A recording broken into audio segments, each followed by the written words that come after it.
पाहत आहात आपल्या हक्काचं चॅनल, आपली बातमी, आपलं चॅनल वन भारत। शहरात मागील काही दिवसांपासून डेंग्यूने डोकं वर काढलं असून कल्याण पूर्वेत एका तरुणाचा डेंग्यूमुळे मृत्यू झाला असल्याचं समोर आलंय। विलास म्हात्रे असे या मृत तरुणाचं नाव असून त्याच्यावर एका खासगी रुग्णालयात 2 दिवसांपासून उपचार सुरू होते। दरम्यान गुरुवारी उपचारादरम्यान त्याचा मृत्यू झाला। डेंग्यूच्या वाढत्या फैलावासंदर्भात मनसेने 2 दिवसांपूर्वीच महापालिका आयुक्तांची भेट घेतली होती आणि आता तरुणाच्या मृत्यूनंतर मनसेने अधिक संताप व्यक्त केला। डेंग्यू मलेरियाच्या संसर्गामुळे नागरिकांचे आरोग्य सध्या धोक्यात आले असल्याचं पाहायला मिळत आहे।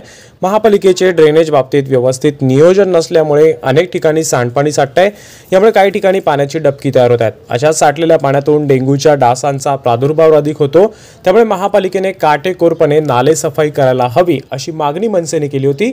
या आजारांवर नियंत्रण ठेवण्यासाठी सतत धूर आणि कीटकनाशक फवारणी करायला हवी, तसेच घरोघरी डेंग्यू प्रतिबंधक जनजागृती मोहीम राबवावी अशा संदर्भात निवेदन मनसेने महापालिका आयुक्तांना नुकतंच दिले। कालच मी आयुक्तांची भेट घेतली होती। आयुक्तांना संपूर्ण परिस्थिती सांगितली होती, परंतु त्यांच्याकडे कालही आकडा नव्हता, आजपर्यंत कुठलाही आकडा नाही। आजच सकाळी एक विलास म्हात्रे म्हणून पोरगा हा बेतुरकर पाड्यावर वारला आणि त्यानंतर अजून एक महिला आहे की ती ICU मध्ये सिरियस आहे। अजूनही प्रशासन काय जागा होत नाही। आमचं म्हणणं आहे की ज्या आजूबाजू जिथे हे प्रकार आहेत आणि डेंग्यूचे पेशंट मिळत आहेत, 100 ते 150 पेशंट आज फक्त बेतुरकर पाड्यावर आहेत। तर या भागातली जेवढी काही बांधकामं असतील आणि ओपन लँड जे काय असतील तर त्या संदर्भात त्यांना एक नोटीस पाठवावी आणि ती बांधकामांची सगळी पाहणी करायला आजचं प्रशासनाने यावं होतं, परंतु आजपर्यंत कुणी अजून गेलेलं नाही, कुठल्याही प्रकारच्या नोटिसा काढल्या नाही। ते आमचं म्हणणं आहे, ही मागणी। आणि दुसरं महत्त्वाचं एक की आम्ही ज्या आरोग्य अधिकाऱ्यांची काल चर्चा केली त्यांना मला एक नवल वाटलं की एवढे मोठे आरोग्य अधिकारी असतात त्यांना काय बोलताच येत नाही, त्यांना काय विषय कुठला आणि त्या काय बोलतायत। तर त्यांचं एक आजचा जो बळी गेला हे खरंच त्यांच्यामुळेच ही घटना आज घडली।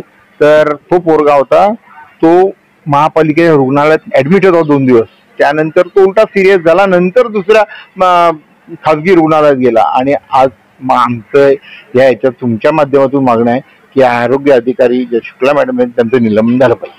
आकडेवारी देखील कमी सांगितलं जाते। आज त्यांचं जर काल बघितलं ना तर त्यांचं म्हणणं आहे की जे सस्पेक्टेड रुग्ण आणि त्यांचं ती जे काय असेल त्यांचा तो अहवाल असतो, त्यांची जी चाचणी करायची असते ती ठाण्याला पाठवली जाते आणि ठाण्यावरनं जर ते डेंग्यू जर दाखवला तरच तो डेंग्यू मानला जातो।